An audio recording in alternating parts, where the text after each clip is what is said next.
I know, I'm everywhere. I was just excuse me. Welcome everybody. Come on in. I was on Instagram Live just a few moments ago. So, welcome. Let's see if I can spell. Welcome. Thank you everybody for joining me. Thank you for everybody who's watching the replay. My name's Mary June Tracy, and I'm astrologer. I come in to bring you the shenanigans of the planets each and every day, and bringing you some spiritual guidance and hopefully wisdom in amongst the quirkiness of my using real language. So I come in each day. So if you don't like real language, wrong scope to be watching. Bringing you some craziness. Yeah, there's some craziness happening right now. There's a lot of emotion that's coming up for people, and deep emotions, like deep emotions, where it's like, what direction do you want to be going within your life? Good morning. I'm doing absolutely fabulous. Thank you for asking. In what direction do you want to start going? And you might find some people pedaling backwards because they don't want to go forward. They want to stick to their past. They want to stick to things and not make those changes that need to be made.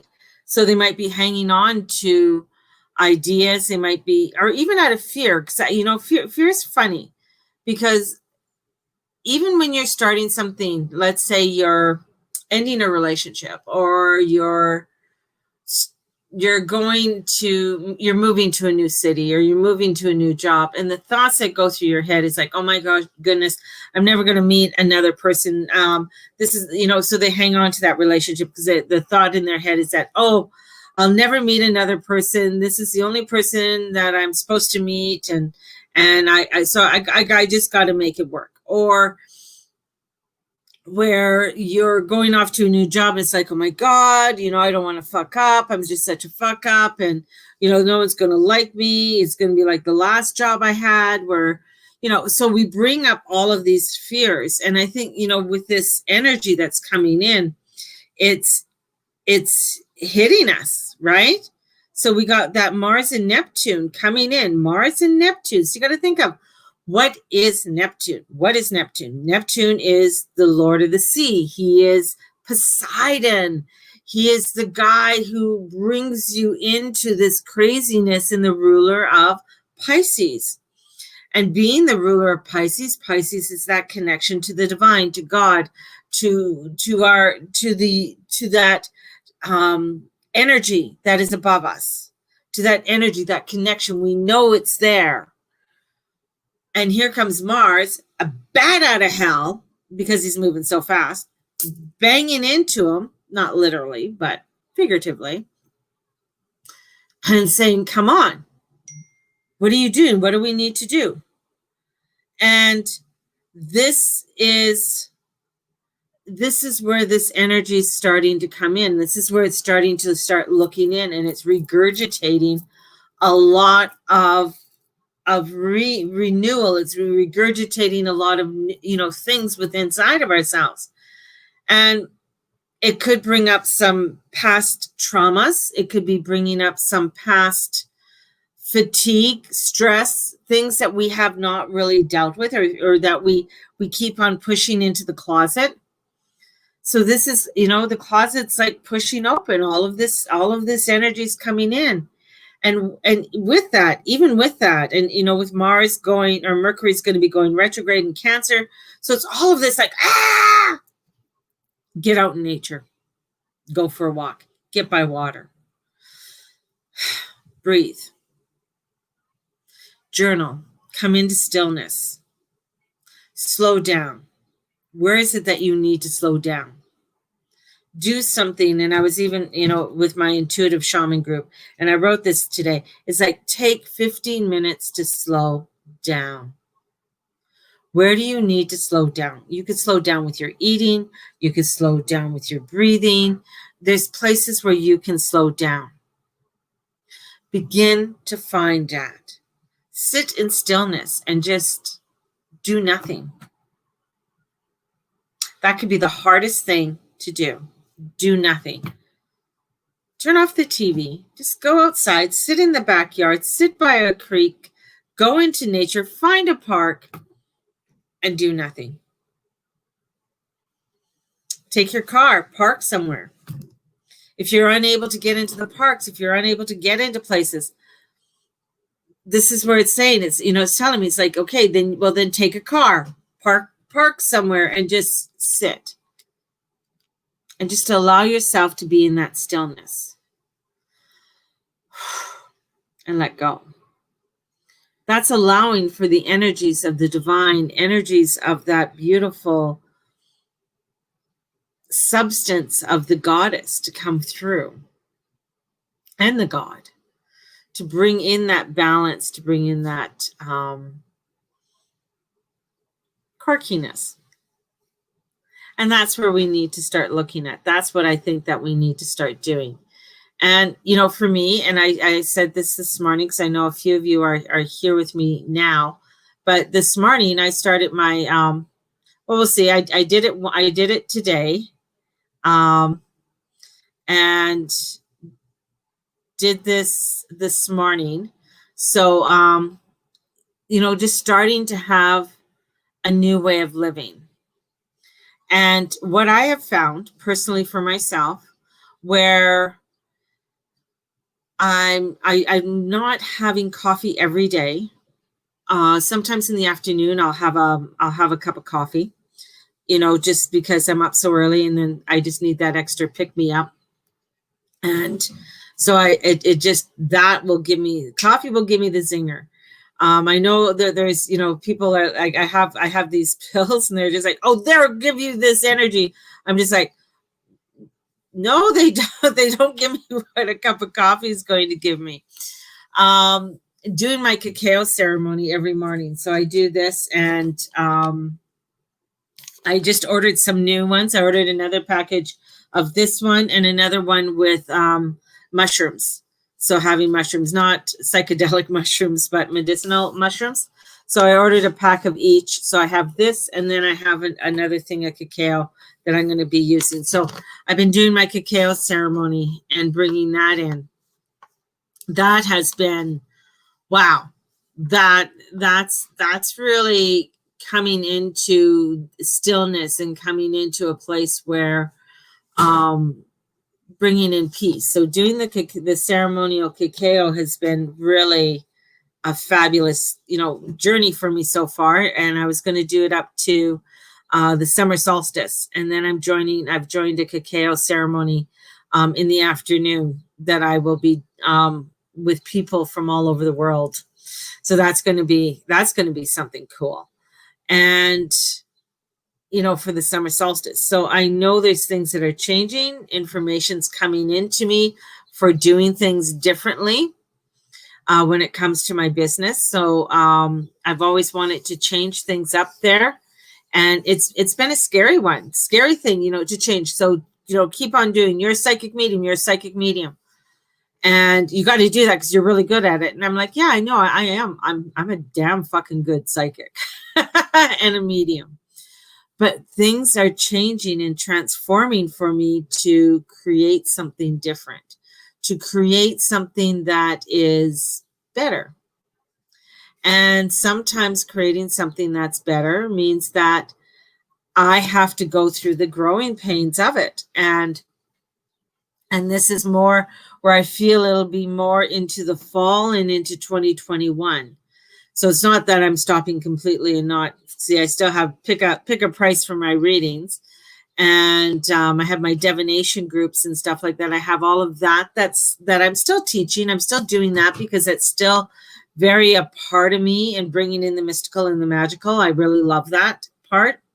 But bringing in more of spiritual guidance, coming into spirit more. And I feel that's a huge calling. That's just opening up, where I know for many already, they're like, well, you already do that.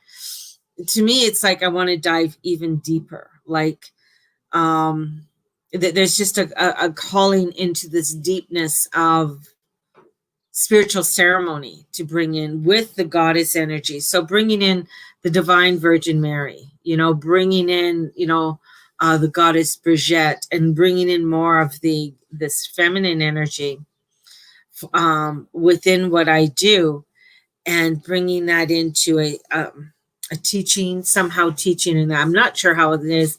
I just like sharing what my process is and what my brain is going through.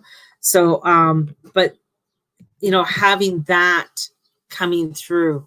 So this is what, when you are accepting it and opening for the transformation and changes that come in for you, sometimes you're not sure. You just got to noodle it out. You got to write it out.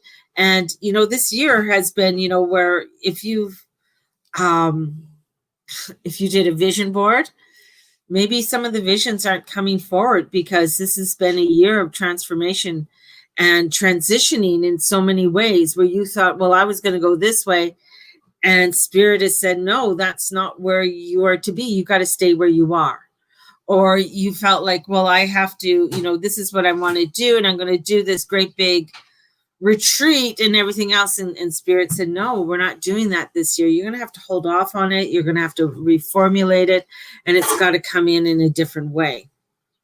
So this is where it's like a lot of changes that are happening with us and within our own spiritual core and within the consciousness around us, and seeing those changes that, that are happening. And I noticed Starbucks did a retraction, thank goodness, because I thought, oh my God, when I do get a coffee, or I get my husband's coffee every morning, where, it's like, oh my God, because they said that they were not going to allow Black Lives Matter, any pins or anything like that. But the thing is, with Starbucks, they always allowed for anything to do with the LGBTQ community. Hopefully I got the acronym right. I apologize if I did not. To be able to wear what they would like, to wear their buttons or wear something that is in support of their community. And this is where it's like, when they made that comment, and I feel like that was just they knew it was like, that's a huge mistake, because that's a person who's worked for Starbucks for a long time, or did work for Starbucks, knows that's really not what they tried to endorse within their partners. And, equality, and bringing the equality. I mean, they were one of the first to recognize your partner, didn't matter what sex. They were the first ones to bring in equal opportunity when it came to medical and things like that. So, I mean, for them to have said that, it just sort of didn't feel right. So I think it came from a place of fear, but it could be their new CEO. So that they have for Starbucks, because it isn't Howard Schultz. He stepped down a while ago. So I feel like that some transitions had to happen. So it's like, you're going to find people are going to say things. And when they say it, it may feel like, because they're coming from a place of fear. And this is where education has to come in for all of us, in understanding, well, why is that coming from a place of fear? What are you afraid of letting go of? What are you afraid of that you're not going to have? And that's where many people are coming in, is that they're terrified they're not going to have. Are you still selling coffee beans? No, I'm not selling coffee beans. I don't sell coffee beans. I don't sell the beans anymore. I retired from Starbucks a long time ago. This is my full-time gig. So this is, where I feel like we got to look at where, because there's so much fear and so many layers that comes in. And I know many of you say, to your core, you're like, well, I'm not racist. I'm not this, I'm not that. But this is where you got to sit in it and look at the different parts that you may feel at odds with, or you might feel uneasy with understanding, or with acknowledging it with inside yourself. But when you do, that's where change happens. That's when you recognize it, and that's where you can do the transformation. If you're not recognizing it, then you can't do the recognition, right? Okay. So when we are getting together for a cup of coffee, a few laughs and go late night skinny dipping. Never. So this is today. That's why sitting in stillness, allowing yourself to sit in stillness is so important. To sit in that vibration of who you are and honor it. Honor where those feelings are uncomfortable. Honor where those feelings were maybe that you don't feel aligned with certain, maybe certain issues or certain people or certain ways of life. And ask yourself, where's that coming from? And am I still able to bring that love, even though I may not agree with everything. I may not agree with what is being said. I may not agree with that, but I can still come to a place where I can have respect for myself and respect for that other person. I may not understand everything to do with their way of life or their how they why women wear certain things or do. When I come through a place of education, when I come to a place where I'm able to understand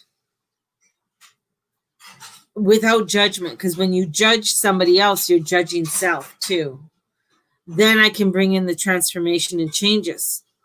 But it is a long journey. It is a very long journey that we are on. And I just wanted to look up something. Hang on here.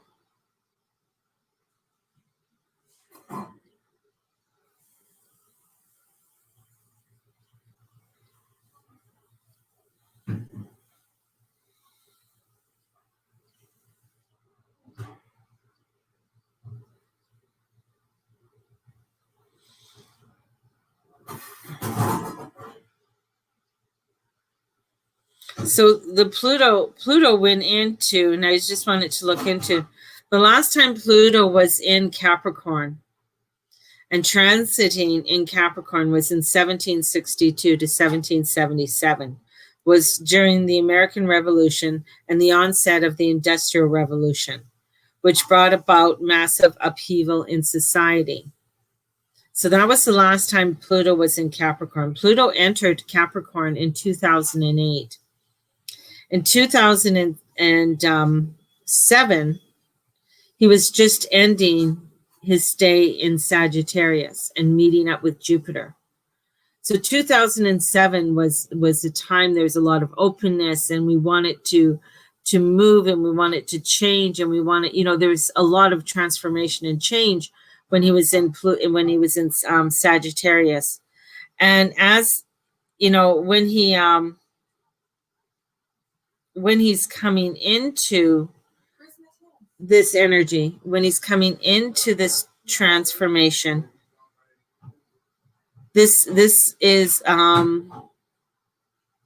in Capricorn, is bringing a lot of upheaval in our society. That's what Pluto does. And then meeting up with Jupiter again is bringing in that expansion of upheaval and change that says things need to change. And then we're not done. Then you got to think of what does Saturn mean? What does Saturn mean to us? Saturn is the ruler of Capricorn. Saturn is the ruler of structure and wanting to have that structure. And Pluto's coming in. And that's why I say Pluto and Saturn are the bad boys, because when they're coming together, it's like he's saying to Saturn, let's do this. Let's bring in the change. Let's bring in the transformation. And Saturn says, let me show what they can do, and let's bring you up to a place where I can show you what can happen with the changes and the beauty that it can bring, as he went into Aquarius. Now coming back, and Neptune coming in and saying, you know what? I want to bring in a cleansing. I want to bring in a healing. I want to bring in, we're with this energy, that I can allow for you to open up even more deeply than you have before. And that's the root of this, is bringing in. And when we look at the planets, because the planets show us, okay, this is what happened last time I was here. Now we have a few other energies that are coming in. Now I'm going to bring in something even deeper for you, bring in something even more for you with this transformation and changes, because you're more prepared. You're more prepared on a spiritual level. You're more open on a spiritual level. You weren't as open in 1762 for this transformation and change. We started it. We started to open things up, but now you are more open as humans on your earth walk, in understanding and allowing for your consciousness. You've expanded in so many ways within your consciousness in order to allow for this change to happen in the world around you. And yes, there is chaos, and yes, there is upheaval that is happening with this, but you are able to step up into it within your own lives, within your own trauma, within your own anxieties and anxiousness and depression and mental illness. We have to bring that up because it comes into the mentality of how we are able to, how we are communicating with one another, how we are accepting one another. And this transformation that's coming in for us now is because we have expanded in so many ways within our own selves and our soul assignment. We signed up with our soul to come in on this earth walk in order for us to show love, show peace, and to bring in the grace and the mercy of the divine, and have faith that we are making the transformations. There you go. Whew, thank you. That was from my guides. So thank you very much. So I'm going to leave you on that note and send you out so much love, and know that you have it. You all have it inside of you. You have that energy to make the transformation and changes that are needed in this world. So sending you out so much love. May the Lord and the Lady watch over and bless you in all that you say and all that you do and all that you be. Thank you so much for being a part of my day and a part of my world. Blessings.